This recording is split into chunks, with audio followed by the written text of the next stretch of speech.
Welcome back to the Sports for Beginners podcast studio. My name is Scott McGregor, and I am your host of this program.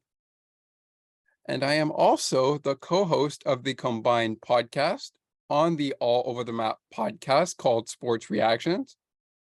However, like I've mentioned in recent shows, Sports Reactions was discontinued.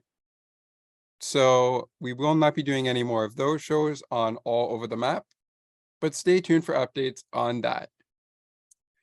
Joining me today in the studio is the host of the Daily Centric podcast for the Seattle Kraken, and that is also a host of the Locked On NHL podcast's every other Friday segment called the Women's Hockey Spotlight, available on the Locked On Podcast Network, which is, as it's always mentioned in its tagline, your team every day.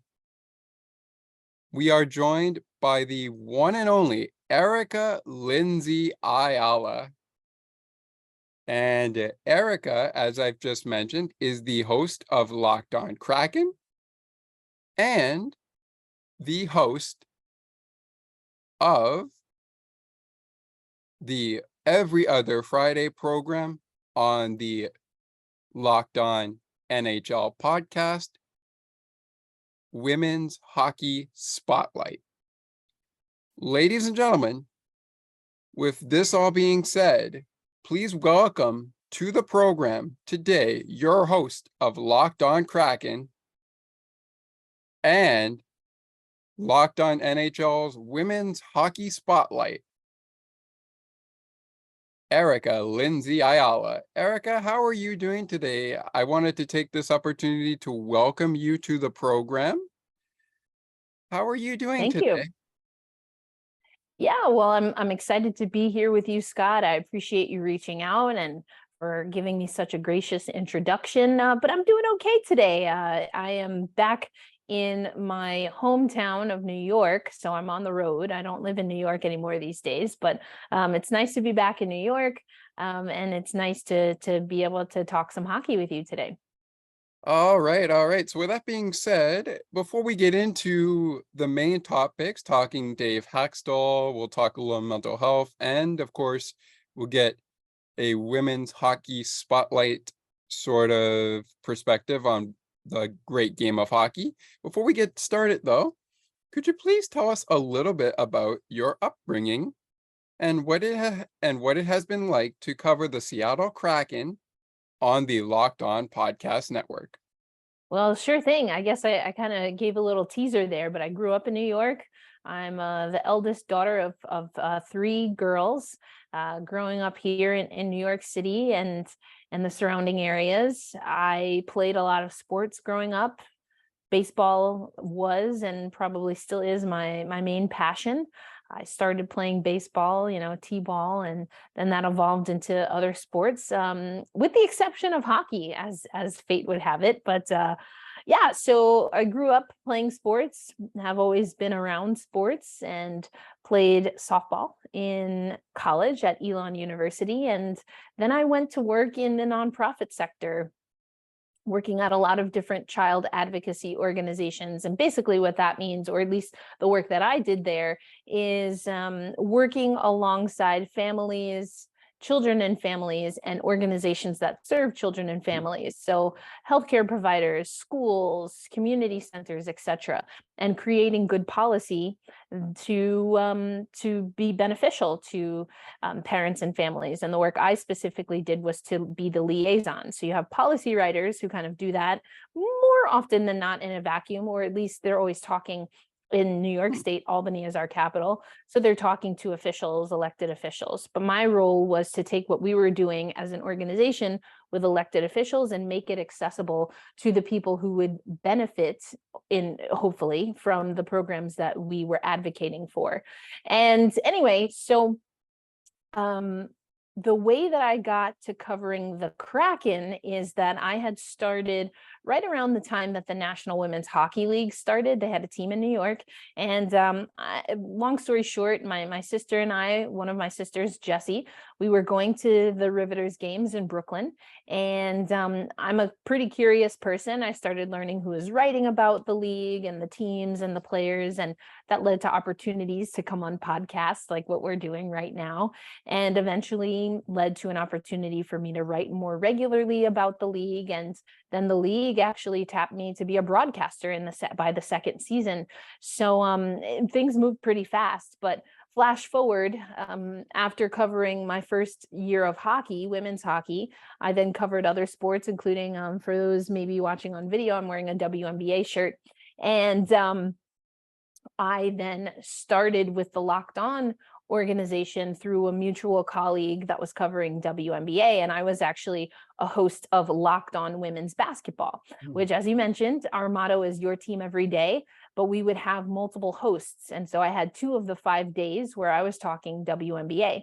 And around that time, I got a message from the coordinator for the NHL side of things, because the Locked On Network knew that I was covering women's hockey, and they had some openings for NHL hosts and wanted to know if I would host a show. And at the time, the teams that they had available, I didn't know much about those teams. Again, I never played hockey. I was not covering NHL hockey at the time, but I had been tapped to write a few stories for, at the time, NHL Seattle. They were not the Seattle Kraken yet, but I wrote a story on Willie O'Ree about for NHL Seattle, and then eventually NHL Seattle tapped me to be one of their writers for their website for the launch of the name and the branding.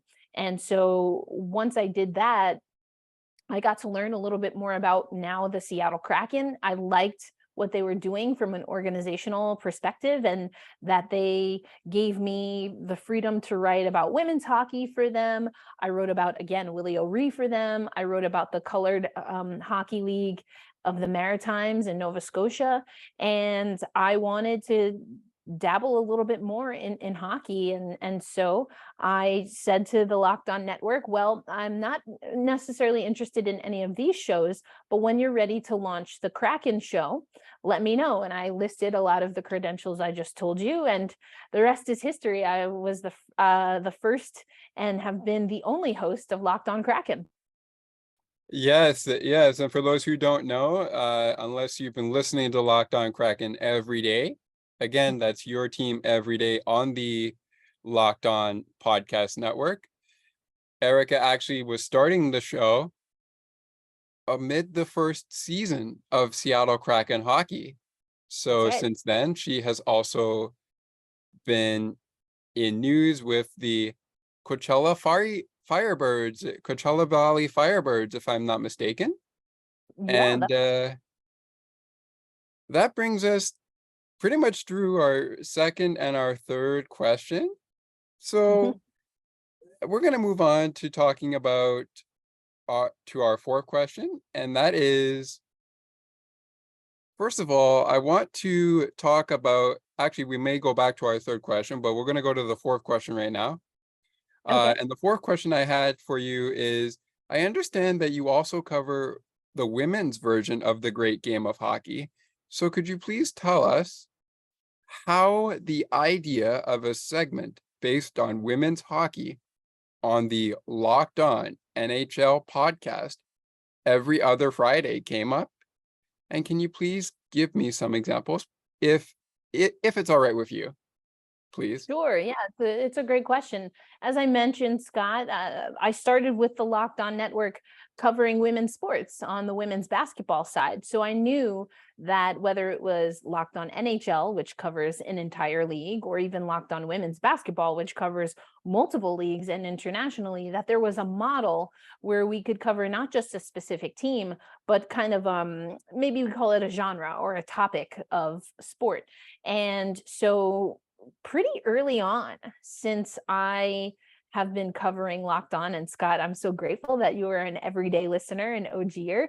But you know that I've been sprinkling in history women's hockey history in my coverage, including working with the amazing organization Women's Pro Hockey to Seattle. And one of our very first episodes was walking through the history of hockey in the Pacific Northwest with Zoe, who is an amazing historian, but also in that history, making sure that we included women's hockey history. And it's always been something that I've done on Locked On Kraken. And as I know, I mention a lot that my references for hockey come from the women's game. I've covered the Olympics.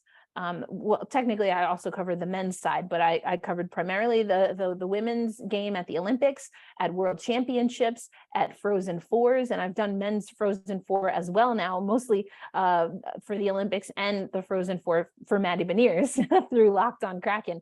But I don't ever, I remember, let me put it this way. I remember when I was asked to speak about being tapped as the host for Locked On Kraken, someone said to me something akin to, oh, well, this must be a step up for you because now you're covering men's hockey.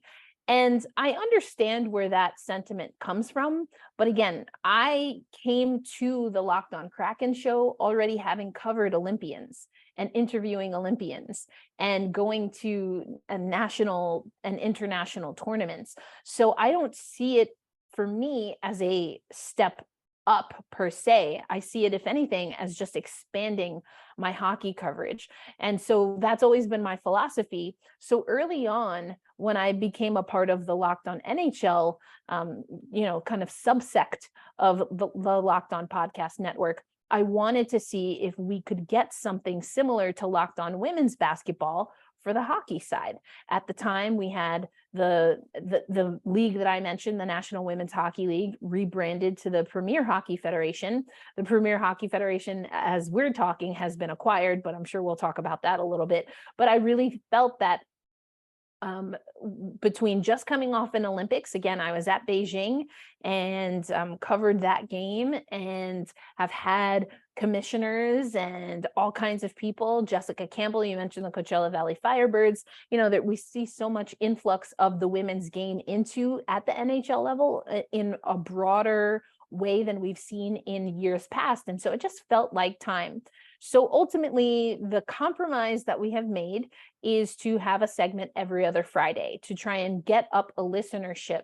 And that would not have been my first choice, but I also understand the economics, or I should say, I understand people's concerns surrounding the economics, but it's been a lot of fun. And I have had Commissioner Reagan Carey of the aforementioned Premier Hockey Federation on the show. We've had Liz Knox from the PWHPA. We have had a bunch of other people, and it's been exciting. And so I'm really looking forward to continuing to grow the viewership and listenership for the Women's Hockey Spotlight. And for those who are familiar with the Locked On Network, we have 3 segments. So it's really anywhere from 8 to 12 minutes in one show, in a 30-minute show where we're talking about hockey, women's hockey. And it's not everything that I want. I would at minimum like an entire day dedicated to women's hockey, if not an entire show, but baby steps, we'll start there. Yeah, baby steps, baby steps, baby steps. So that brings me back to the Kraken for a second. So obviously the Kraken had made some history last season, but before we get to that question, I want to ask you, could you tell us who stood out to you this past season, and do you see them returning to the team? Sure. Well, there are some players that stood out that are no longer with the team. So I guess I'll just start there. I think that Daniel Sprong, he came in on a PTO after coming to the Seattle Kraken at the trade deadline, and that was a big story. And as far as some of our fourth liners or players that, again, have moved on, Daniel Sprong, as of the time we're talking, Scott, has signed with the Detroit Red Wings, but he definitely stood out. And in the last handful of shows, I've been talking about how the Kraken are going to have to, especially for their bottom 6 forwards, are going to have to figure out how to recreate and replicate some of his productivity, especially offensively. Another player that I will be honest, and listeners know, I was a little bit on the fence about, but that was Morgan Geekie. I think when it comes to being a player that we could plug and play, not just as a centerman, as other players kind of moved around, including Yanni Gord, who we know who can play the wing and has played center, and or other players like Ryan Donato, who's one of my absolute favorites and is also gone and has gone to Chicago. But so those are some of the players that definitely stepped up. But All right, again, so all right. So when we get down to it, I do want to. We're actually going to get this out of the way just to get it out there. So with the changes happening all around the NHL, I'm curious about your thoughts on the Dave Hakstol extension. So when Dave Hakstol was extended as the coach of the Kraken, what was going through your mind when you first heard the Kraken say that we have extended head coach Dave Hakstol? I thought it was a good move. And again, going back to some of the players that I just mentioned who are not with the team but made big strides, that's a part of Dave Hakstol building a very strong culture. That also is reinforced with Ron Francis, our general manager, who was also extended, mind you, coming out of our playoff run. But the Seattle Kraken are building a very strong culture. Dave Hakstol got a lot of heat that I thought was at times unwarranted in season 1, where the Seattle Kraken did not have a great season. And then all of a sudden things changed. But what I liked is that, he was able to really build a strong culture to the point where other players, to answer your other question a little bit more thoroughly, players like Vince Dunn, who we were able to avoid arbitration with and has been extended, who had a great season. He talked about wanting to come back and wanting to, even outside of the most recent extension, play for Seattle for several years to come. You even hear veteran players like Jaden Schwartz and Jordan Eberle saying those kinds of things, or Jared McCann, who we also extended in the middle of our first season, saying things like that. And I do think that Dave Hakstol is an integral part of the culture that we're building with the Seattle Kraken. So I thought it was great to extend him. Yes, and you mentioned Jared McCann, and for those who may not know, Jared McCann was also a member of the Pittsburgh Penguins, and he did come over to Seattle. Not exactly sure how that happened, but he did leave Pittsburgh before coming to the Kraken.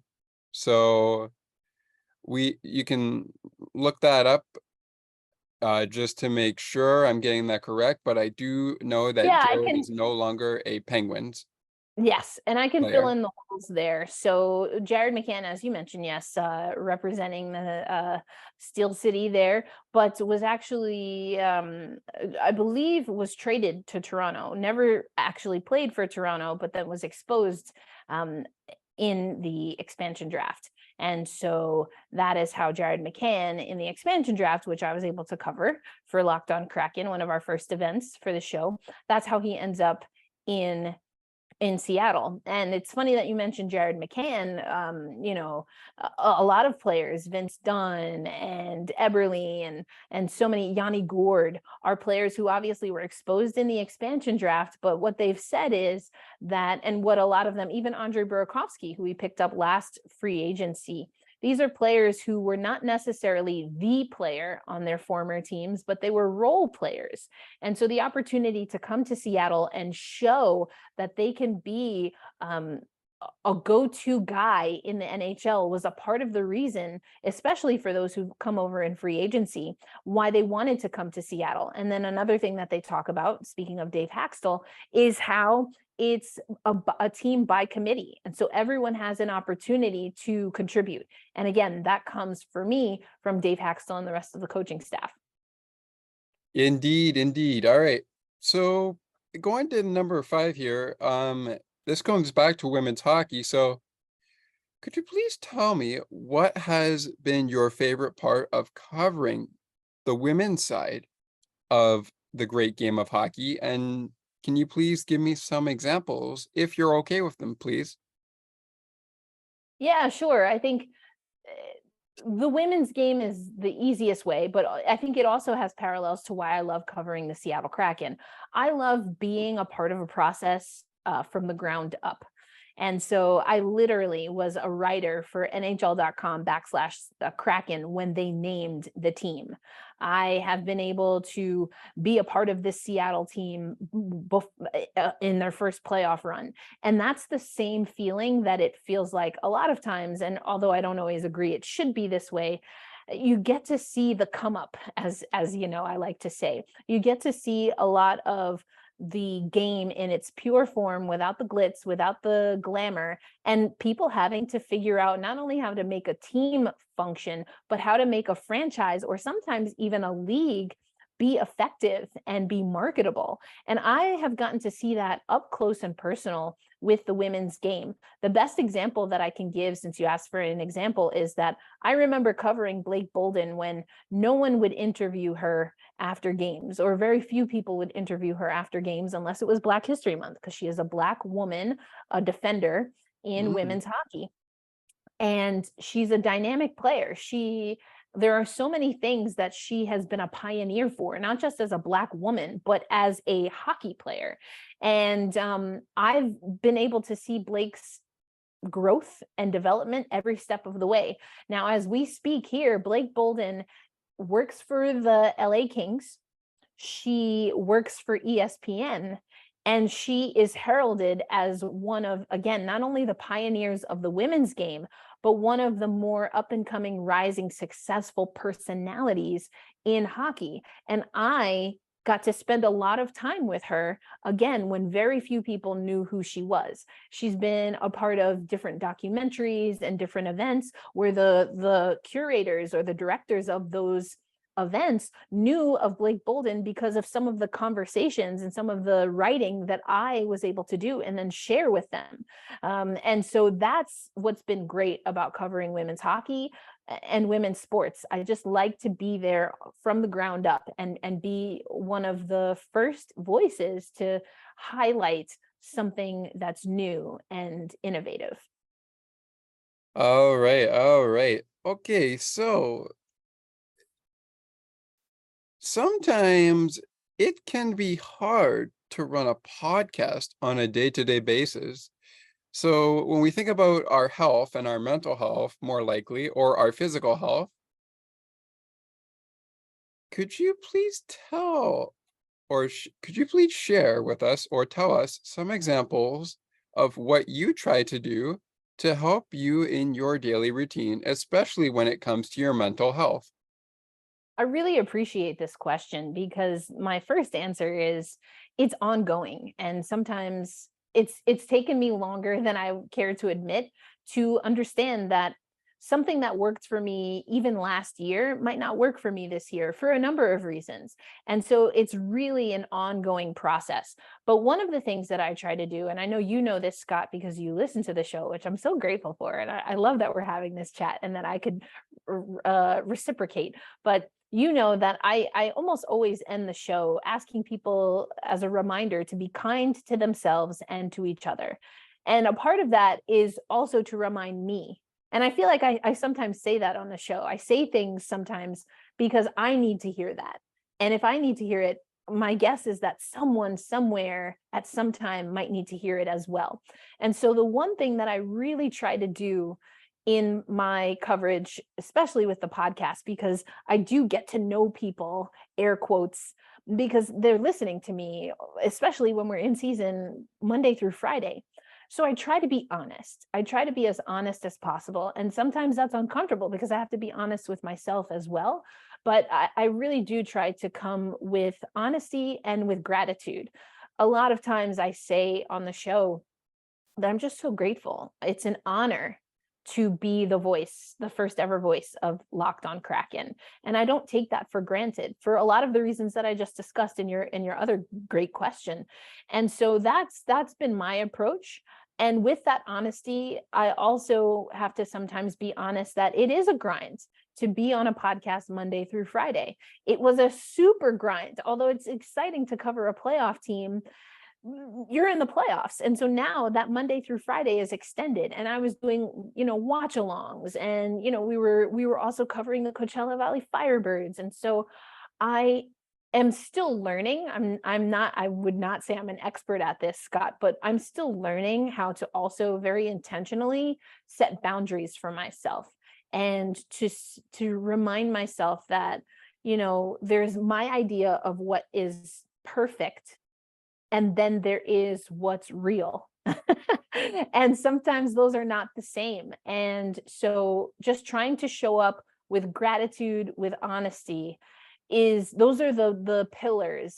That's the foundation for how I approach mental health, and talking about things that are real. There are things that are hard to talk about, that are happening in hockey, that are happening in the world. And I know not every listener appreciates when I talk about that, but again, I come from realness, I come from honesty, and those things are important for me to talk about in a hockey community. So that's what I do on the show. So those are a few of the ways that I try to, within the context of the show. I mean, there are other things that I do outside of the show, or that I try to focus on, like, stretching. And I feel like there was a stretch, no pun intended, a stretch of time where I was literally on the show saying, hey, make sure you're drinking water today. And again, that's because it was a way to remind myself to do that. So those are yeah, those are some of the ways that I approach it. Yeah, okay. So we're gonna get to the outside question in just a second, but we've mentioned already, but we didn't get to it yet. But we've mentioned already the Kraken have made history, becoming playoff bound for the first time since they started, which I believe, if my memory serves me correctly, was back in 2020, in 2022, I believe, because 2021 and 2020, they had the bubble going on, and the Kraken were still an expansion team at this time. Yep. So, Yeah, just to 2021, make 22 was our first season. yeah, so 2021, 2022, first season for the Kraken. And of course, just to let everyone know, the Kraken are now entering their third season as a NHL franchise. And of course, people that Erica has mentioned, Yanni Gorg, Ryan Donato, Matty Beniers. Some of these guys I've just mentioned are still with the Kraken. Some of them have left. And of course, the question that we're going to get to now is, this past season, the Kraken have made the playoffs in the first time in franchise history, I should say. But I wanted to get your thoughts, and we'll do quick one here. So quick thoughts on sharing with us some examples of the of your thoughts on the one playoff series that you enjoyed covering the most. You don't have to give me too many examples, but just, I guess in short, just give me like one of the playoff series you enjoyed covering the most.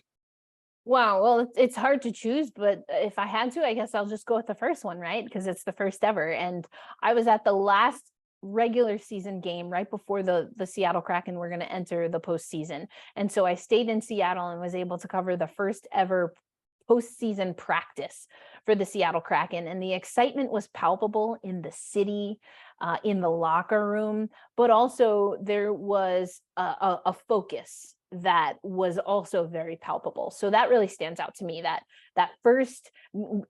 going from that last regular season game at Climate Pledge Arena into the first practice of the postseason stands out to me, where they were getting ready to go up against the defending champions, the Colorado Avalanche. And so that series stands out because obviously the Kraken were successful in that series, and that led to the second series with Dallas. So that's going to be my final answer. Yes, yes, and just a reminder, if anybody doesn't remember, when the Kraken defeated the Colorado Avalanche, the defending Stanley Cup champions, before the champions were crowned last season,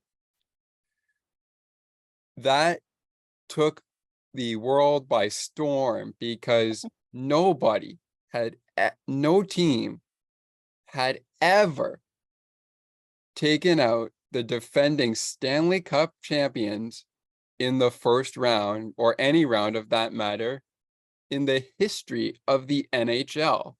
So you want to talk Oh, about history? Well, how's this?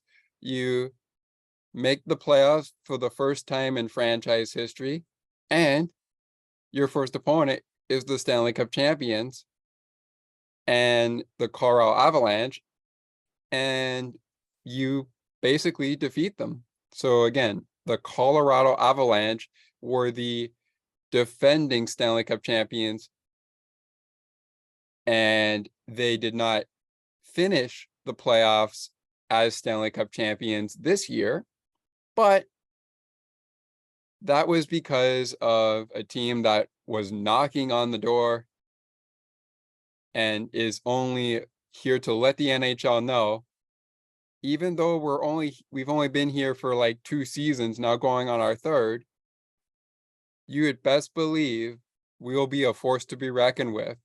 that's right. So again, yes, the Kraken beat the Avalanche to make some history. And with that being said, before we get to the 10th and final question, let's jump back into what you can do outside of doing the Locked On Kraken podcast every day of the week. And of course, the women's hockey spotlight every other Friday. And of course, just a disclaimer here for everybody. I'm not too much of a expert at doing podcasts yet, but I've enjoyed doing every little thing I've done. I've enjoyed the interaction with my co-hosts and my brother Thomas and my good friend Ali Musa, who is also on Spicy Techie with Sienna T. Go check that out if you got some times, or if you got a little bit of time. And anyways, outside of doing the Locked On Kraken podcast every day of the week and the women's hockey spotlight every other Friday on Locked On NHL, I'd like to know, what do you like to do in your spare time? Yeah, it's an interesting question because I feel like when I'm not doing those two things, I'm covering other women's sports. And I have my own women's hockey podcast, the Founding Four podcast, as part of a media company that I also founded called Black Rosie Media, empowering Black women and melanated creators in sports media. So I do that. I cover the WNBA. And most recently, I have transferred my freelancing work where I was writing for multiple outlets. Now I am a contributor to CBS Sports, where I do some on-air analysis for them through CBS Sports HQ, which is their 24/7 sports digital platform. And I also will be writing for them, which will include NHL coverage. So my free time away from those two podcasts and the Locked On Network is spent doing more sports. But other than sports, I love music. I mentioned, I'm one of three daughters, so I try to catch up with my family when I'm back in New York, and of course my friends and colleagues. But music is probably what I enjoy the most. Music and just exploring different areas of any city. I travel a lot, so any city that I'm in, and I usually explore through bookstores, through taco spots, and those are some of my favorite things to do when I'm not working. All right. So if anyone still has any questions after this, could you please tell us how they can reach you? And are you okay with being reachable? Yeah, for sure. Well, Scott, that you just shout me a holler on social and I'll get to you eventually. But the best way, I'm most active on social media under my elindsay08 account. So that's ELINDSAY on basically all social media platforms. But if you wanted to reach out for something, if you had a question or anything regarding hockey or the Locked On show and the Seattle Kraken, the best way to directly reach me is at lockedonkraken@gmail.com. So just shoot me an email if you want me on a podcast, or you have a question, or you have some idea that you want us to discuss on the show. That's always the best way. All right, all right. So we're rounding this out here. And Erica, I just wanted to take this opportunity to thank you once again for taking some time out of your day to come on to the show and talk some Seattle Kraken and women's hockey on the program. Always great to change up the game plan a little bit. And I hope we get to we get a chance to talk some more Seattle Kraken or just women's hockey in general again soon. And again, I want to thank you, the listeners, for tuning in to another edition of Sports for Beginners. I really do appreciate it. And as we wrap up here, we will say the tagline together. But before we do, as Erica always says on the Locked On Kraken podcast, we want to remind you to love one another and of course, to hold fast, stay true, and go ahead, Erica. You get the last line here. Let's go Kraken. Let's go Kraken. All right. So on with that being said, we also say this tagline together that we say at the end of every show on Sports for Beginners.